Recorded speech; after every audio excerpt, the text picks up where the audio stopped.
All right, so we're going to talk about what to do if you have calcification in your arteries.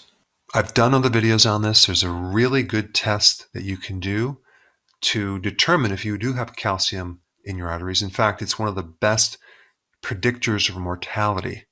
So I put a link down below for more information on that if you are not familiar with that test. But this video is on a protocol that I would recommend to help undo the calcification in your arteries. Of course, the best thing is to prevent it, but what do you do if you actually have calcium buildup in the arteries? All the things that I'm going to talk about are not meant to replace your medical care. Just do your own research. I put some links down below for every single thing I'm going to talk about. The first natural compound is allicin, which happens to be the phytonutrient in garlic.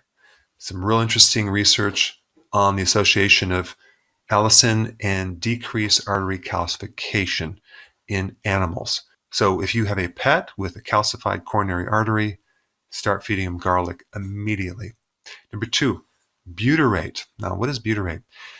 Butyrate is a compound that your microbes in your gut make when you feed the microbes fiber. And I'm going to recommend vegetable fiber. But it is actually a type of fat. It's a small chain fatty acid that's produced in your gut from microbes from vegetable fiber. And that too is associated with a decreased risk of artery disease.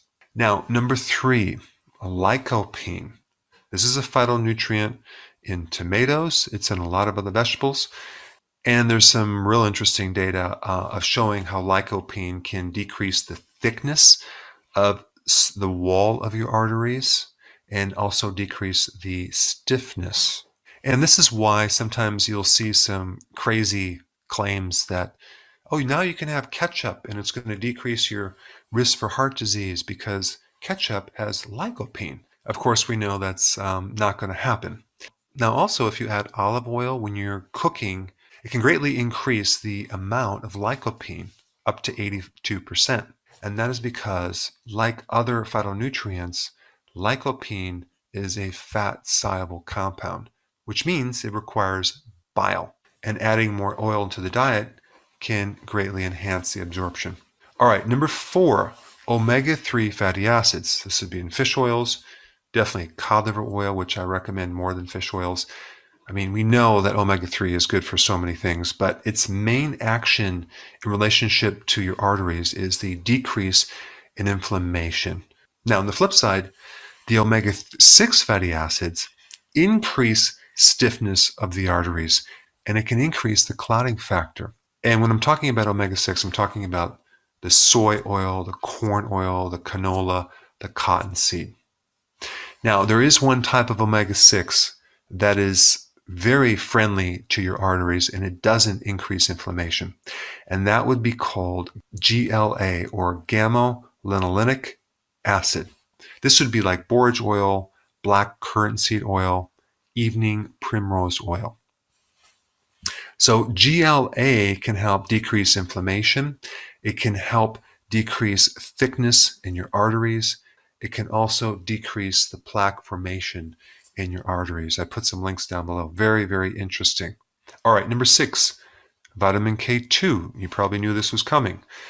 I would recommend getting the MK7 version, and I would consume about 300 micrograms every single day. Now, what does vitamin K2 do?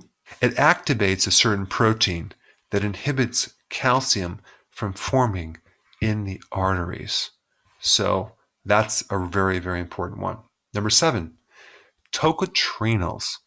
Tocotrienols is one form of the vitamin E complex, and it's about 50 times stronger than tocopherols, and it can greatly decrease inflammation in your arteries.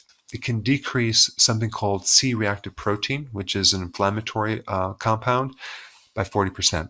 And lastly, and most importantly, is doing whatever you can to decrease and reverse insulin resistance. There's a direct relationship between having insulin resistance and having calcification in your arteries.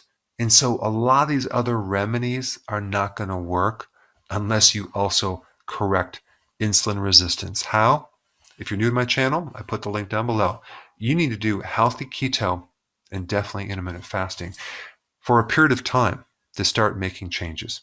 But it's my opinion that the combination of addressing insulin resistance with tocotrienols, with K2, with allicin, and omega-3 are probably the most important things you can do. And these other compounds are also good, but I think using them more as a secondary approach. Thanks so much for watching. I'll see you in the next video.